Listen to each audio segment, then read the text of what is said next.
Hello and welcome to Ageless Rock channel, where megalithic fans can put on megalithic lens and share megalithic sites from a different perspective. This is the third video of Preah Khan Temple, where I will focus more on the impossible structures that pretty much everyone is not aware of.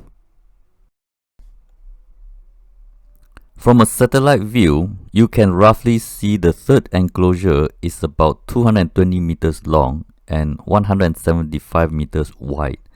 The first and second enclosures are quite close. Within these three walls, there are amazing structures that no one is able to decipher as far as the construction is concerned. All four sides of the three enclosures have very impressive gopuras, and upon entering through the gopuras, there are structures in complete ruin.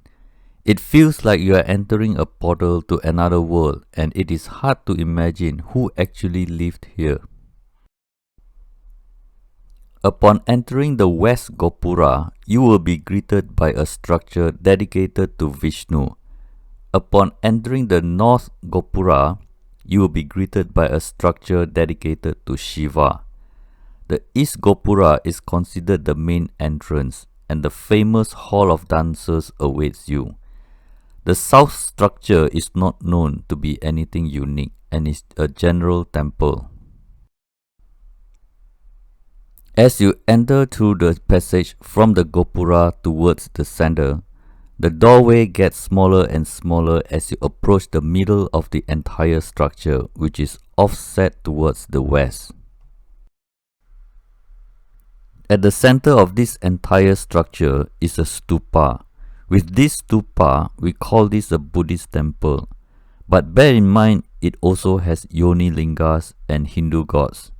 The Preah Khan Ridge sword is a royal sword believed to be created by God Shiva and Vishnu at the request of God Indra. This Buddhist Hindu monument remains confusing since the day it was rediscovered by Europeans. With all the megalithic works done for this temple, I believe it cannot be just a simple reason for worshipping Buddha. As far as I know, Buddhist temples always have a Buddha.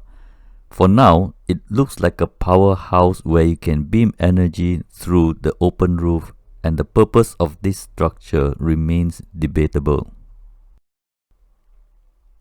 The center of the entire Moat temple is most interesting to me. I am not sure if the original structure has a hole in the roof for sunlight to enter where it is significant on a certain day. It also has a lot of drill holes where it is not random like everywhere else.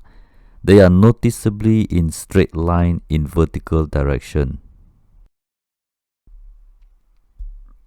If the center of center comes down to this stupa with drill holes all over, I am sure this is beyond religion.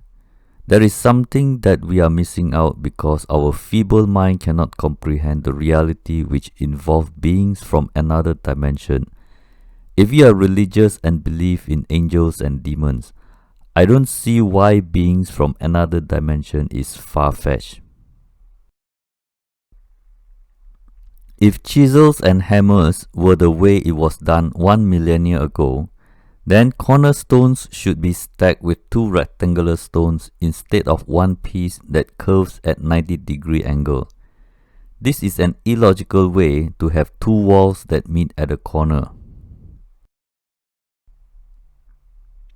This architecture can also be found in other megalithic sites around the world. You can see this at Mortuary Temple in Egypt. What are the odds Egyptians and Cambodians use ancient soft chisels and design the same corner? This is clearly the work of an unknown ancient builders with a method to shape bedrock beyond our imagination. Preah Khan Temple has plenty of angles you can shoot a photo and they will come out pretty awesome. Thanks to the trees that grow over the temple that makes it so uniquely haunting and beautiful at the same time. In summary, you have a structure that is linked to Jayatataka as yin and yang rather than Beret and Mabon.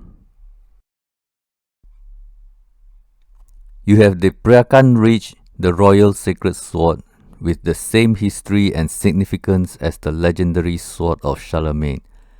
The coincidences of these two swords are uncanny, and looks like Cambodia and France are intertwined in legends and government.